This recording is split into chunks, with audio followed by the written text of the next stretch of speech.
Okay, so good morning. Today's daf is daf lamed of Maseches Bava Metzia. We are up to the final two dots.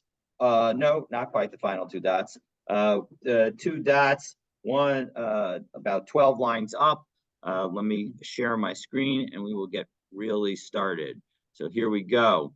So in the Mishnah that we learned yesterday, we learned that one must shake out a garment that one finds and is holding until the person who owns it comes back. So if you lose something and somebody else finds it, the person who finds it needs to take care of the item. You can't just put it in a closet and forget about it. You have to take care of it. And so you needed to shake out the garment every 30 days. So we're going to pick up at the two dots in the middle of the 12th line from the bottom of Kaf Tet Amud Bet. And the Gemara is going to quote this rule and then question it. So let's take a look. So matzah kusuz mina'ara echad l'shloshim yom. So if you find some kind of garment, well, then you need to shake it at once every 30 days. So lememra, that seems to imply dineir ma'alela, that shaking out a garment is good for it. But Vaha'amar Rabbi Yochanan said this remarkable statement. Misha Yeshlo Gardi Uman Beto Beto. If you got an in-house professional weaver in your home, well, then you can shake out your garment every day. That implies what is he trying to convey? It suggests here that it was sarcastic, but the point is that he's trying to convey that you have the flexibility. You can shake out your garment every day because even though that might mean that the garment is going to last less time, as Rashi says, Garde Uman Bebeto. This is about 3, 6, 9, 12, 15, 15 lines up in the narrow lines of Rashi.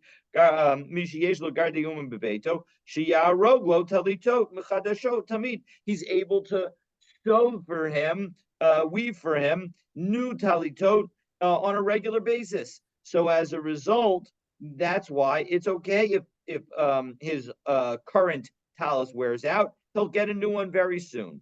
So and therefore Yanayar Kazuza B'chol Yom Vilamdenu Derech Eretz, and what Rabbi Yochanan is doing is teaching us a sense of a Derech Eretz, a way of operating in the world in a nice manner. Deniyur kashala, that in fact shaking out a garment is not good for the garment. So that seems to contradict our comment where we said that you need to shake out the garment once every 30 days. So, Amre, they answered the most obvious answer, at least the first answer is the most obvious answer. Yom kashula, if you were to shake out a garment every day, well, then that would not be good. But echad l'shloshim yom malila. But if you do it once every 30 days, then it will be good. So, Ibayasem, we're going to give 4 total answers. Or you can say, lo kashya ha b'chad ha betray. When one person shakes out the garment, so then it's totally fine. But when 2 people shake out a garment together, if they get on opposite sides of the garment, there's more of a risk that it will rip and that you're going to stretch things in a way that will cause the garment to last less time. Or that was option number 2. Or you could say lo kasha habiyada habachutra. Or one could say that that when you shake it out by hand, then it's good for the garment. But when you hit it with a stick, then it's bad for the garment. V'bayasema lo kasha habida amra habida chisna. So one time, if it's made out of wool, so it's actually interesting. Although in each of the other 3 answers, the first item we were explaining how once every 30 days is good, and the second item in the list we were explaining how once every 30 days is bad. But Rashi reverses it here. We take a look at the Amra, Kashala, Shenimchachas Vinikras, that essentially it will stretch and tear. And so as a result, that's why it's not going to be good for it. And so, but on the other hand, if you see that there's a little letter bet in the Rashi. This again, the Rashi that we just read was 3, 6, 9 lines up, 9 and 10 lines up from the bottom of the Rashis. There's a bet there. If we take a look at the bet in the Haggadah Gra, it says Sham Divrei Maskil the Amra Kasha Nifta about or near B'Einai about Rif v'Rambam v'Shar Poskim Perish Lehefech. That actually the other people, again, in order to make it consistent with the other three answers, they say no. The wool is the one where it will work. That it's actually good for the garment when it comes to wool. Maybe because wool has a natural stretch to it. But haba dechisna, when it comes to linen, so then it's not going to have that stretch, and therefore it won't be good for shaking out linen. So we've now explained why sometimes shaking out could be good and why sometimes it could be bad. And now we're ready to continue with the Gemara. Now the Gemara is going to riff on the fact that we quoted Rabbi Yochanan with a useful teaching. So now we're going to have two other useful teachings of Rabbi Yochanan, although the first one may not really apply in today's world. So let's take a look. So Amar Rabbi Yochanan, Kasa decharshinan, excuse me, Kasa decharshin, if you've got a cup that was, of sorcerers, meaning either some kind of potion or that the sorcerers did some incantation over it, that it's better to drink that below kasa de poshrin and then a cup of lukewarm water. The low amran elabakli matachot, but better than plain water. No, they're saying that plain water is better than lukewarm water. Lukewarm water they don't like. So that's what Rabbi Yochanan said. They like cold water, exactly. But when is lukewarm water bad? If your cup is metal, about the clay teres, but if your cup is like a mug, it's a pottery, but then there's no issue with warm water. Well, they didn't have plastic in those days. So that's why they didn't tell us anything about plastic. That when we say that it has to be that it's a problem in metal in a metal cup, that's only where it was boiled in that metal cup. I'm sorry. About the tzvitz leislamba. I'm sorry, I think I have it the reverse. When that's only where it was not brought to a boil. But if it was brought to a boil, then there's nothing wrong. Below Amran Ela Delo Shada Beit Sivya. And it's also where you didn't put anything else into it. You didn't put any flavorings into it. You didn't put any spices into it. You didn't put anything into it. Aval Shada Beit Sivya Leislamba. So where do we come out? We come out if you didn't boil it and you warmed it and it was warm, then and it's in metal and there's nothing else in it, then it's probably not a good thing to drink. That's what it's saying. Okay, so that again, I'm not sure that that's so applicable today, but that's what Rabbi Yochanan says in the first statement. Well, I'm a Rabbi Yochanan. Here's another statement of Rabbi Yochanan that I feel somehow a little bit more relevant. If one inherits a lot of money from his father, and he wants to lose it all, the lavash, and obviously, so this is not good advice if you do these things. So yilbash big day pishtan, you should wear flax-based clothing, linen clothing, because it's very. We'll see why in a moment. And you should use glass utensils. And you should hire workers and don't sit near them. Meaning you shouldn't watch them. You should let them be unsupervised. So why? So yilbash b'chli pishtan b'chisna rumissa. Because we're talking what type of when we say wear linen clothing, we're talking about Roman linen, and Rashi tells us bottom line of Rashi, why this line, Kisna Durumisa, Demehen Yikarim, they're very expensive, Umimaharin Likalos, and they get worn out easily. They get destroyed easily. So b'yishtamesh b'cheis kupis, and you should use glass utensils. Bizugisa chivartza. We're talking about white glass again because it breaks easily. The yiskor poalim ba'al yeshivim mahen, and you should sit with you should hire workers and not sit with them. Targuma, you should understand this as bitore when we're talking about ox drivers. The nofish pseidaihu, because there's going to be significant loss involved. What's the loss? Let's take a look at Rashi, top Rashi on Lamed Amud Aleph. So the nafish psedehu, sharov avodas karkos shalahen bishvarim. That obviously oxen drivers, most of their work is going to be done with oxen. Haisa afkarishas hakramim ubitzirtam.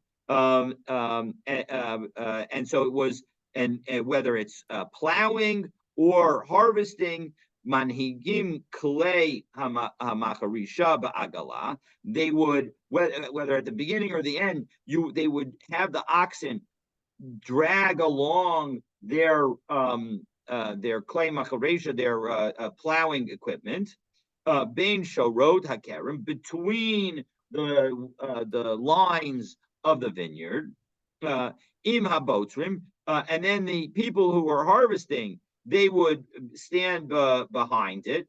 They would stand with it. They would be walking along with it. The nosdim sham ha'anavim, and they would pick the grapes as the oxen would move forward.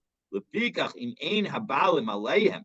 If the owner isn't watching them, yesh hefsid gadol. There's a big loss that could happen.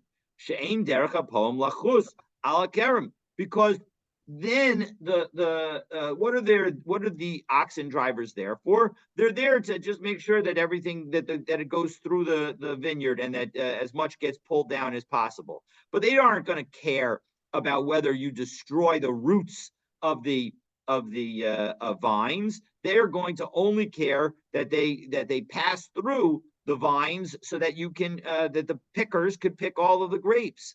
Balashvarim. And they're not going to care about the oxen either. And therefore, umanhigim otan al hagafanim, they're going to end up causing them to go right into the vines, al hanetios, and on the plantings, vehem mitkalkalin, and they will destroy them. V'hashvarim nischavin u'nishbarim, and similarly, the oxen will get caught up, and they'll also get hurt. And so as a result, that's why. Bottom line is that the last of those pieces of advice, I don't know about the linen garments and the glass, but certainly it doesn't make sense. If you want to lose money, hire workers and don't watch them. That's certainly true. Okay, now Tosfos here adds something that's very interesting, that is useful to know and connects us to something that is an interesting halacha. So let's take a look in the Tosfos, only Tosfos on Kaf Tet Amabet, Bezuchuchis Levana, that we say that you shouldn't, if you want to use white glass, that's going to be an easy way to lose your money. V'im Tomer V'ha Perak Agala Egla Arufa. Now we learned in the I think 9th parak of Sota, in the chapter called Egla Arufa, the Mishicharev Beis Hamikdash, that once the Beis Hamikdash was destroyed, that there was no more white glass. Now, of course, we have more modern white glass, but whatever the method that they were using to make white glass, seems like there was no more. And yet here we're saying that if you use white glass, that's going to be a way to quickly use up your fortune. It doesn't mean that it was completely eliminated. It just was less common. And so the point is that because it's less common, it's obviously more expensive. And now because it's more expensive, if you use it and you keep trying to replace it, you'll use up your fortune very quickly. And how do I know that it wasn't completely eliminated? Because listen to the story of Rav Huna that we learned all the way back in Brachot, near the 5th week of our learning of Daf Yomi, because it's Daf Lamed Aleph in Brachot, very top of the page. Rav Huna that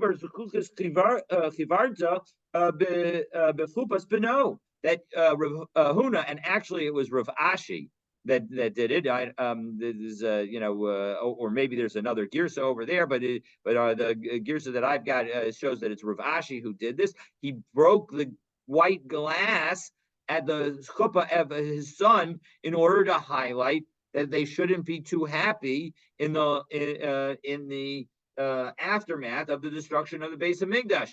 Again, this is Parak Ein Omdin. It's the fifth chapter of Brachot, and the bottom line is that this is the source of breaking a glass at the wedding. So our Gemara ties to the source of the breaking glass at a wedding. So that's I thought that was interesting and worth noting before we continue.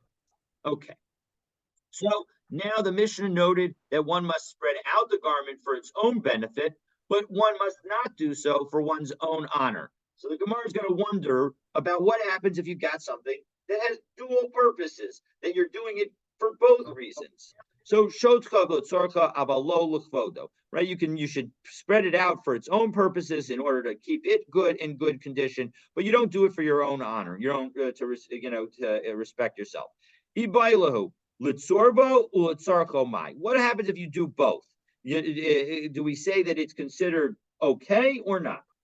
So 3 efforts, and in fact, none of them are going to be successful. So we won't really be answering this question. So Tashma, you're allowed to spread it out for its own needs. What's the implication? You can only do it for its own needs. Low. But if you want to do it for your needs and its needs, that's not okay. So, but then 1 second, no, that doesn't. We thought that might be approved. No, Ema Seifa, the Seifa shows that that's not approved. Aval says not in your own honor, and therefore not in his own honor. Hudalo. Shaper dummy. That would seem to imply that you'd be fine. So elamaha like a lamash mamina. So as a result, it's clear that our Mishnah from this line of this Mishnah doesn't actually help us. So Tashma. So now let's take a look at a brisa. Lo yishtachenu lo al gabi mita. You shouldn't spread a garment that you found over a bed, below al gabi magod, and not over a peg. The litzarko for the person's own needs. Aval yishtachenu al gabi mita al gabi magod litzarka. But you can do so for the needs of the garment.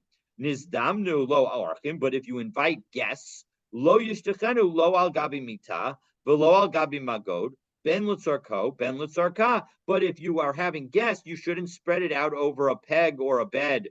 Even if your intention is for the needs of the garment, and certainly not for your own needs. So doesn't that imply that you can't do it for both? Because after all, even if you were to do it for your own needs, even for the garment's own needs, you would say that you're not allowed to do it. So no, it's not necessarily a proof of that, because shiny husband, that case could be different.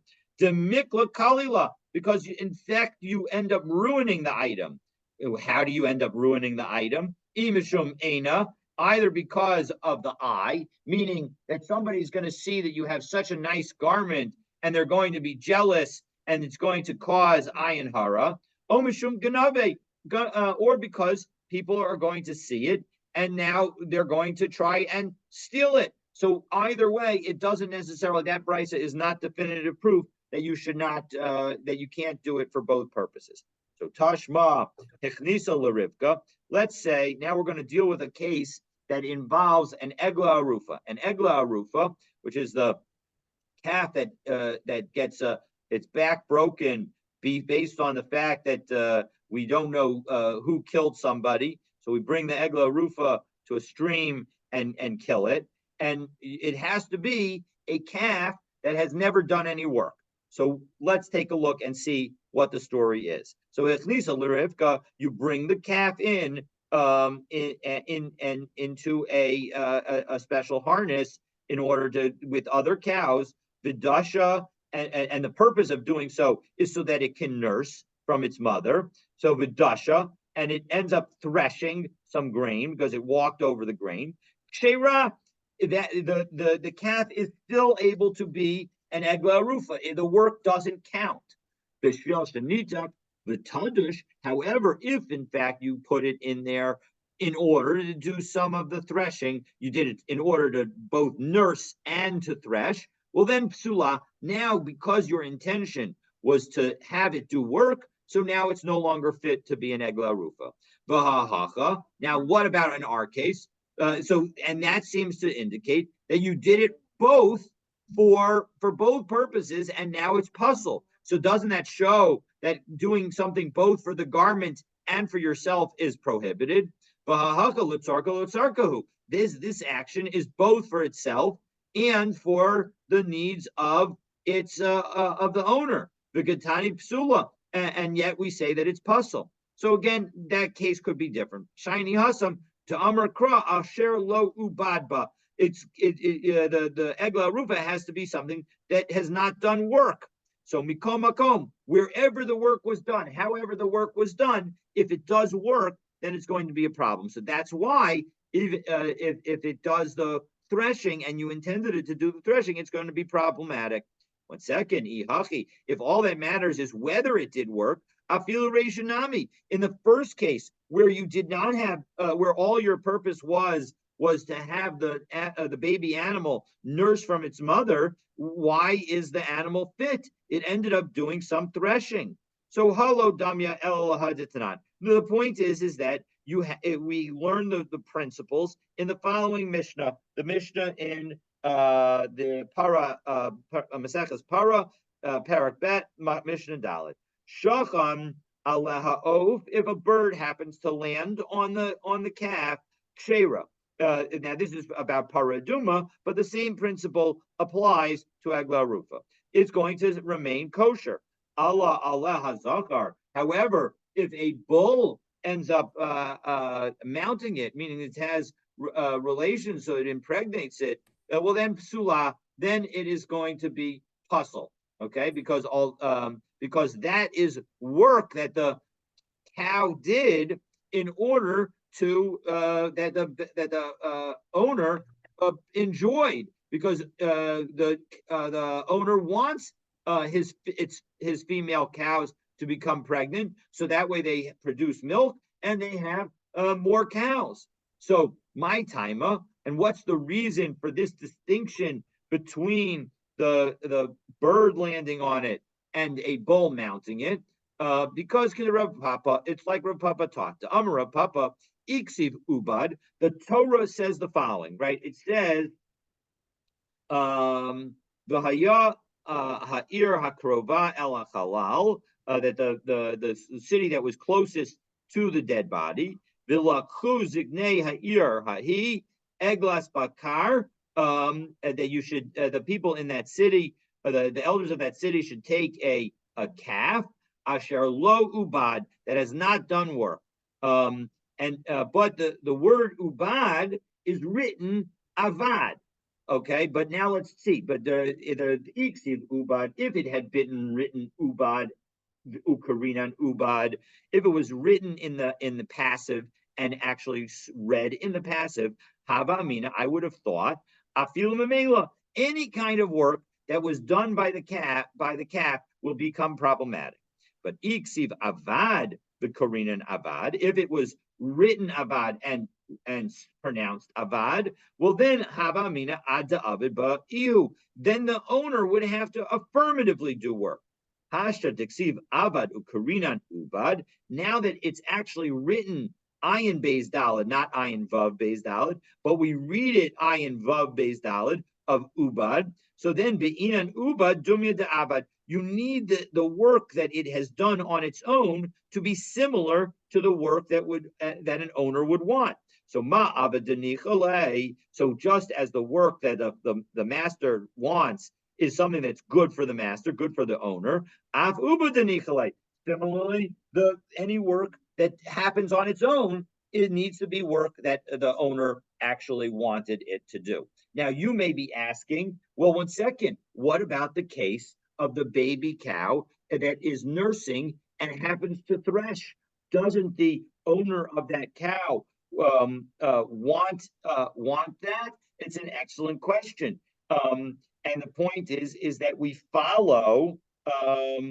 Well, and you that's one question that you might be asking. And then the other question that you might be asking is, I don't understand. This person knows that this cow is going to be a para aduma, and we're going to say that he wants the bull to have mounted it. Now it's no longer good as a para aduma. A para aduma is much more expensive than any children that this cow is about to have. So those two questions are asked by Tosfos. And so let's take a look at those questions inside in Tosfos. If we go down, it's a Tosfos Av Uva Denichale. We'll go down in that Tosfos 3, 6, 9 lines. And in the middle of that line, the Vav Aleph Taf, V'im Tomar, V'Allah Allah Hazachar Amai Psula. Now, when it comes to the cow that is potentially a paraduma, why should it be puzzle? The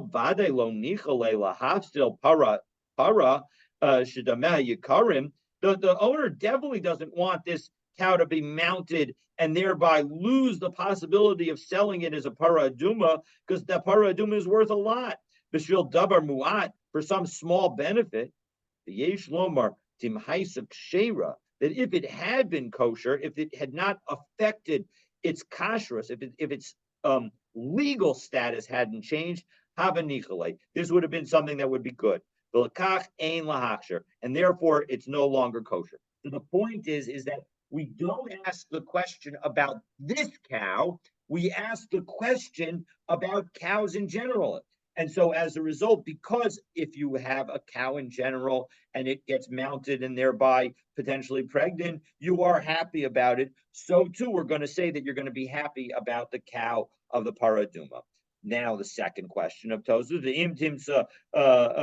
tomar hechnisa l'rivka, that you, one second, it goes into the harness, vidasha, and it ends up doing threshing. And we said that in that situation, it remains kosher to be an egla arufa, a maik shera. Why should it be kosher? Maishna ma'ala aleha zachar dipsula. What's the difference between the case where it goes on the animal and where the cow gets mounted, where work is done by the cow, and where the calf does threshing?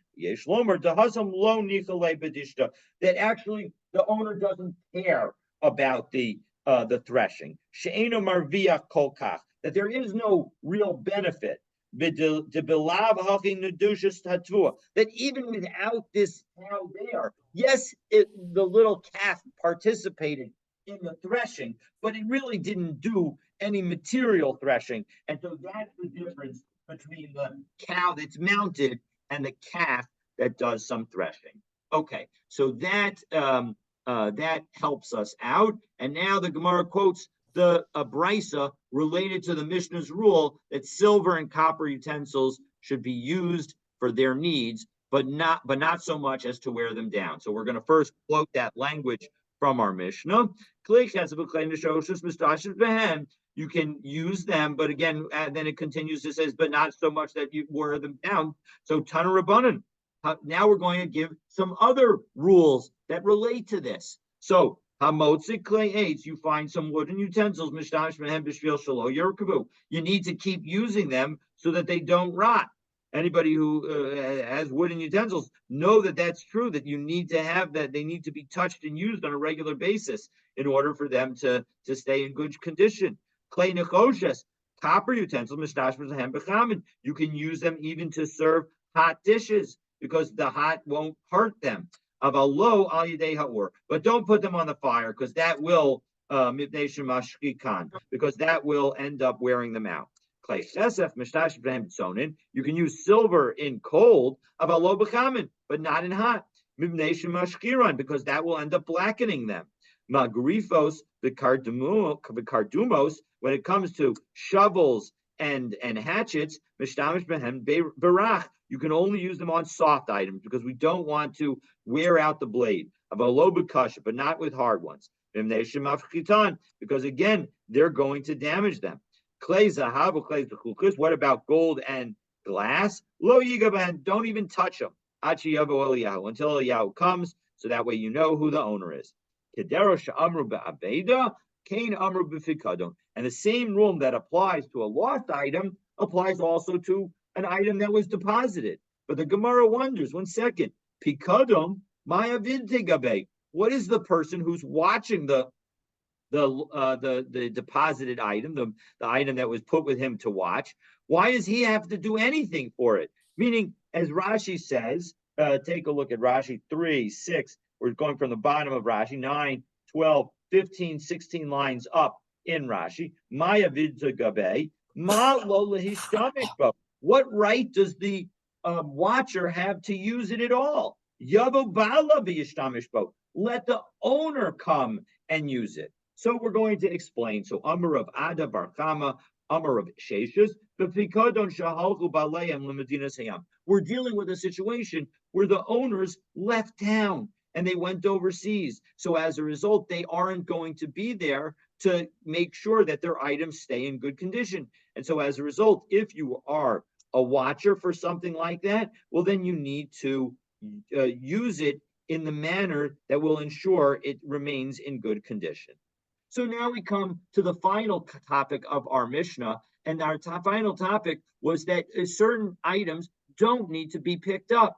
And so the Gemara wonders, what's the basis for that? So matzah stock, okupa, if you find a sack or a box, the kol davar she'ein darko litol, or any other kind of object that you wouldn't ordinarily pick up, even if it was your own, harezeh lo yitol, you don't have to pick it up. So menahani mili. How do I know this? Well, we've got a brisa. It's a Tana Rabbanan. Brisa teaches v'hisalamta, that you should hide. Now, it's interesting. This word v'hisalamta is really in the context of you shall not hide, because let's take a look at the full verse. This is from Dvarim Kaf Bet Pasuk Aleph. Lo tira et shorachicha o et seyo nidachim. You should not see the ox or the set or the sheep of your brother, v'hisalamta, and hide yourself from it. So the no at the very beginning is going on v'hisalamta as well. Mayhem hashem teshivim lachicha. Rather, you should definitely return it. So the point is but the way that the pasuk said is written, the hisalamta is so far away from the word lo that actually it seems like there is some opportunity that you should hide. So, and that's exactly what the brisa now goes back to saying. So go back to inside in the Gemara, the top line of the wide lines on Lamed Amud Aleph. V'hisalamta, you should hide from them. There are times where it's appropriate for you to hide your eyes and not see the lost item. And then, of course, there are times that you shouldn't hide. Haketza, give me an example. Haya Kohen. We're going to give 3 examples in this brisa. If there's a Kohen, kvaros, and the lost object is in a cemetery, well, then the Kohen shouldn't go into the cemetery because Kohanim are not supposed to become tamei. Or if you have an older person, and it is not appropriate for the person's honor, so then again, you don't have to pick it up. Or if it's the amount of work is greater than the value of the item. So if I pick it up and I am going, example, let's say I find a penny in the street and I know that penny belongs to you. And now I pick up that penny and I take a taxi to your house and I say, here's your penny. And you say, thank you so much. And then I say, okay, now you have to pay me for my taxi ride because I spent the taxi to return it to you. You're going to be so upset at me. And of course, I can't blame you for being so upset at me because the point is that I've spent more on the value than the value of the penny to get it back to you. You, of course, don't want that. That's not also supposed to be. Because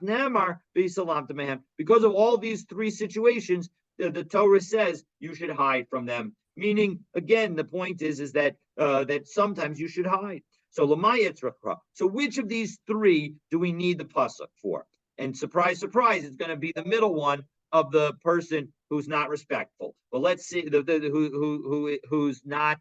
whose honor would be belittled by getting the item. Because because if you were telling me that this is really for the Kohen and it's talking about the cemetery case, that's totally obvious because Hai Ase, we only have a positive commandment with respect to returning an item, but Hai Lotas Ase. And yet we have a negative commandment and a positive commandment when it comes to the Kohen not becoming Tameh.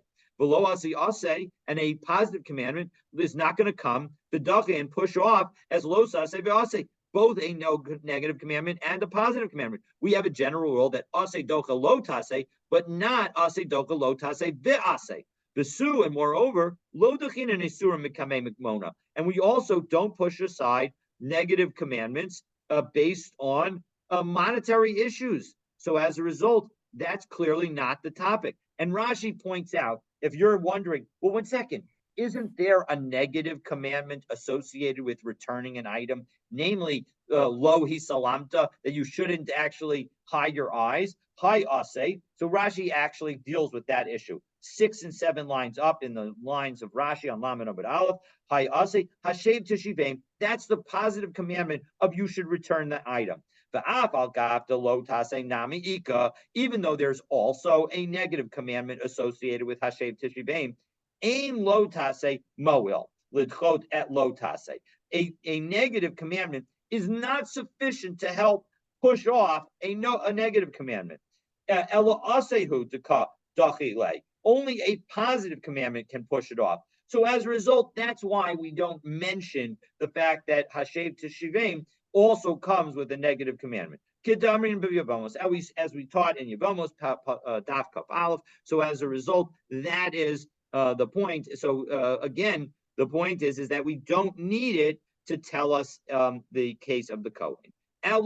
So maybe it's come to tell us l'shalom meruba mishel chavero, that when the cost to you is going to be worth more than what your friend is going to get back. Rav Yehuda Amar Rav Nafka, but that we have from Rav Yehuda in the name of Rav Nafka. To Amar Rav Yehuda Amar Rav Efes Ki. We have the pasuk that this pasuk is Dvarim Perek Tesvav pasuk Dalid that says, as we turn to Lamed Amar Bet, Efes Ki Lo Yeh B'cha Evyon, that there should be among you nobody who's poor. Shalcha. We learn from this that your money. We have to worry about your financial situation before you worry about anybody else's. And so as a result, if it's going to cost you more than the person is going to get, well, then all he's going to owe you is the amount that he gets.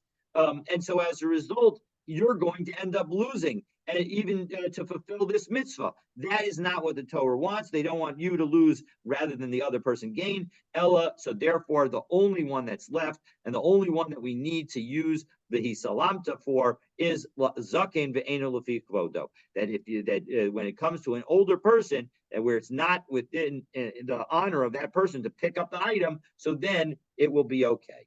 So Amar Rabbah.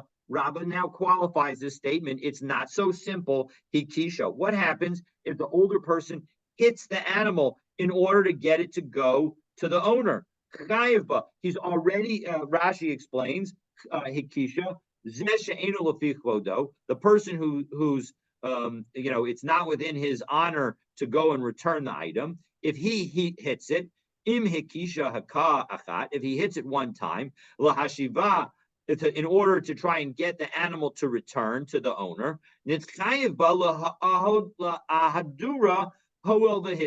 Now he's going to be obligated to complete the process because he began the process. So the point is that once you begin the process, even if it's not within your respect, meaning you did something in order to begin the process of returning it, even if it's not in your respect, even if it's below your dignity level, you need to finish the process of returning it. And we have an example. Abaye Hava Yosef Kameda Rabba. Abaye was sitting in front of Rabba. And he saw some goats were there, and they seemed to have been lost. Shako Kala Vishada Ushada Bahu. So he took some dirt and he threw it at them. So Amr Lay, so Rabba said to him, Ichayvat Bahu. Kum adrinhu. You've now become obligated, and so as a result, get up and go and return the items. So ibailahu. So they asked the following question: Darko lahachazir besada. What if you have something that we'll stick with these goats? If the goats are in the field, so then it's within your dignity level to return them. But being darko lahachzer be'ir, but you would never be caught leading a goat in the city. That's beneath your dignity. So mahu, you find the goats now in the field, and there's a good chance that in order to return them, you're going to have to go to the city. So me, Amrin Hashava Mi'alya Bi'inan, do we say that because that you need to have be able to return it completely? And since this person is not one who goes with a goat into the city, he won't become obligated at all, and so he doesn't have to pick it up even in the field, even though in the field, when he initially takes the responsibility, it's a place where he would be willing to lead goats. Oh, Dilma, that it's in the field where he becomes obligated. And now, once he becomes obligated, he's obligated to finish the job. So, Teku, we don't actually answer this question. Okay, so now the Gemara defines what does it mean to be beneath someone's dignity. So let's take a look. So Amar Rabba Kol Shabishalo Maxer, anything that you would return of your own, Bishocha Beru Nami Maxer, then that is not going to be beneath your dignity to return for your friend. The Kol Shabishalo Horik B'Toin, anybody, and similarly, when it comes to the mitzvah of helping somebody load and unload, anything that you would load or unload for yourself, Bishocha Beru Nami Horik B'Toin, you need to help your friend. Rabbi Yishmael Rabbi Yossi. So Rabbi Yishmael, the son of Rabbi Yossi, was traveling. Hagabei Hahu Gavra, and somebody happened to meet him. Havadaru Pascha de Ufe, and he was carrying a bundle of wood. Osavinhu become Mispach, and he put it on the ground, and now he was resting. Amrle. So now he asks Rabbi Yishmael, Delayli, listen, help me load the wood back up on me. So Amrle, so Rabbi Yishmael said to him, it was clearly beneath Rabbi Yishmael's dignity to do it. So Kama Shavin, how much is your bundle worth? So Amrle, Palga de Zuzah, it's worth half a zuz. So Yostivle, Palga de Zuzah va'apkara. So he gave him half a zuz, bought the wood, and then he said, you know what, I'm going to make the wood ownerless. Go take this half a zuz, and you can buy the wood wherever you happen to be going. But Hadar Zakabahu, the guy, what did he do? He went and he took ownership back over the wood. So Hadar Yahivle Palga de Zuzay Avkara. And so as a result, and again, he asked Rabbi Yishmael to help him. So again, to avoid helping the guy, he said, listen, I'll give you the half zuz that it's worth. And he saw that the guy was going to take the wood again. So Amrle, Lakuli Alma Afgarinhu, the lock low Afgarinhu. I'm making this hefker to everybody else in the world except for you. So the Gemara wonders, Mihabi hefker b'ki hai gavna. Are you able to make something hefker in that manner? V'hatzanan Beit Shammai Omrim hefker la'aniim. You do have the ability hefker. That you do have the ability to make something hefker just for the poor people. Ubeit Hillel Omrim, no, ain't no hefker. You don't have the ability to do that. The only way that you can make something hefker is for everyone, just as we make hefker, as everything is hefker in the sabbatical year, in the Shemitah year, when everybody can go into anyone's field and take their stuff. So therefore, and we paskin like Rebbe, Beis Hillel, and so as a result, how could Rabbi Yishmael, in this case, have made things ownerless for everyone in the world except for this guy? Elo Rabbi Yishmael, but Rabbi Yossi L'Kuli Alma Aparinu. Really, he was making it hefker for everybody. And he was just trying to stop the guy with his words from taking it. But halakhically, really, the guy could have taken it again. Now, the question is the following. Why did Rabbi Yishmael do all this? But how Rabbi Yishmael, Rabbi Yossi, Zakin, he was an older person at the time. The and it was beneath his dignity to try and help put the wood back on this guy's back. So Rabbi Yishmael, Rabbi Yossi, lifni meshuras hadin hu da'avid. He was acting beyond the letter of the law. He was acting not according to what was the minimum requirement, but he actually decided to take on additional obligations. And he wanted to try and enable this person to be loaded, but he didn't want to do it himself. So what he did was he effectively bought it so that the guy could use the money to so that he wouldn't have to load himself. The Tani Rav Yosef, and how do we know that that's the right kind of thing to do? Is to go beyond the letter of the law. V'hodatam lahem, you should let them know. And so let's go through the pasuk. The pasuk says, it is the second half of the pasuk in Shmot Yudchet pasuk kaf. V'hodata lahem, you should tell them es haderach yalchuba, the path that they should go. V'es hamasa asher yasun, and the actions that they should take. So we're going to go through that pasuk and see exactly how it teaches us different things. You should tell them, this is that you should teach them how to make a livelihood. It's important to be able to earn money. As haderech, you need to teach them to act nicely, to act kindly to people, to do kind deeds. Yelchu, that they can walk. You need to go visit the sick. Zuk, in it, Zokvura, this refers to burying the dead.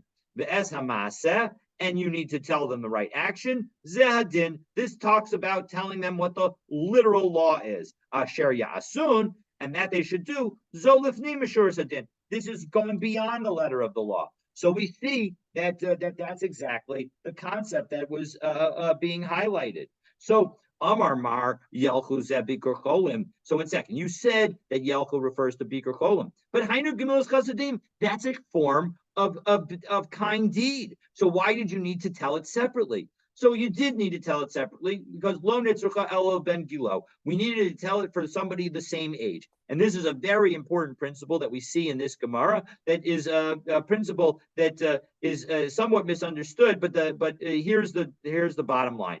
To Amar Mar, Ben Gilo, notel echad meshishin bechalyo. When somebody who's the same age as somebody else who they're visiting that's sick, that person takes away 1/60th of one's sickness. They basically bring back the 1/60th of the sickness. Now that's for other people, it may be nothing or it may be something smaller, but the point is that that's what we say you take away. And nonetheless, even though you're going to leave the visit essentially with 1/60th of the sickness, you still have to go visit the guy.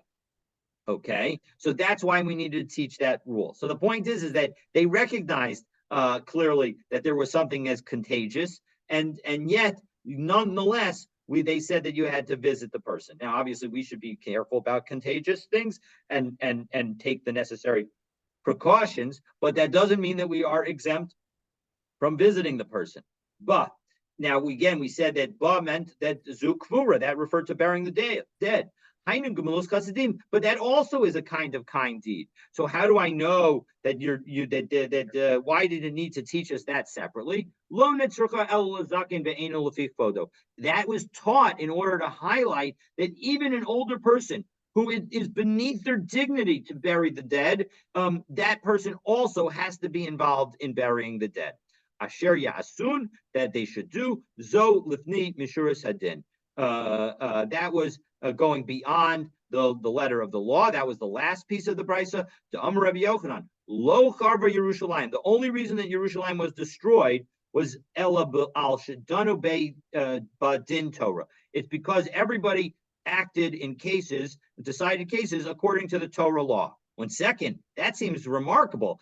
Eladine demegizta l'dainu? Are you telling me that they should have used some kind of tyrannical law as opposed to the Torah's law? No, that's of course not what was meant. Ela ema shehemidu dineim al din Torah v'lo avdu l'fnim mishuras hadin. That they never went beyond the letter of the law. They always stuck to what was my legal requirement. What does the law say I have to do? And if you do that and never go beyond the letter of the law, well, then that's going to result in the destruction of Yerushalayim and the Beis Hamikdash. Now, if you're wondering, well, 1 second, what about the fact that we learned in Yoma something different. So let's take a look at the second last Tosfos, and with that, we'll finish for the day.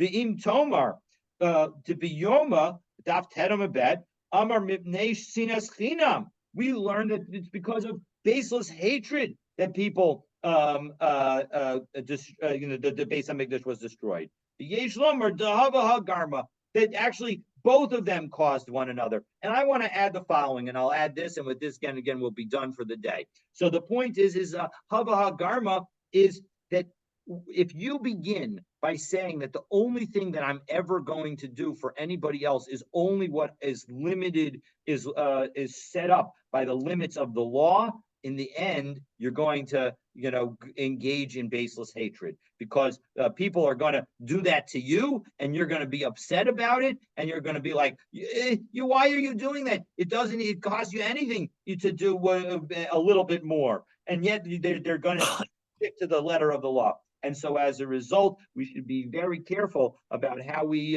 behave, and recognize that sometimes going beyond the letter of the law is something that is worthwhile doing. So this brings us to the next Mishnah, which highlights that sometimes it's difficult to tell the difference between a lost object and one that the owner left intentionally.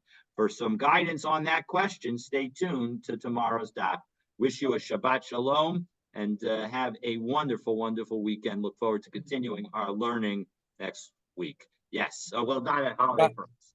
Shabbat Shalom. I'm reminded of the Midrash that Sodom was doomed on the day that Lot became the chief judge, because you could get out of their horrible legal punishments by bribing people, but Lot wouldn't take bribes. Yep. And he enforced the law, which resulted in cruelty. Yes. Yeah. Excellent point. Excellent. I love that. That very much directly related to this point. So Yishakah, very, very nice. All right. Yashakah. Have a good Shabbos, everybody. Good Shabbos.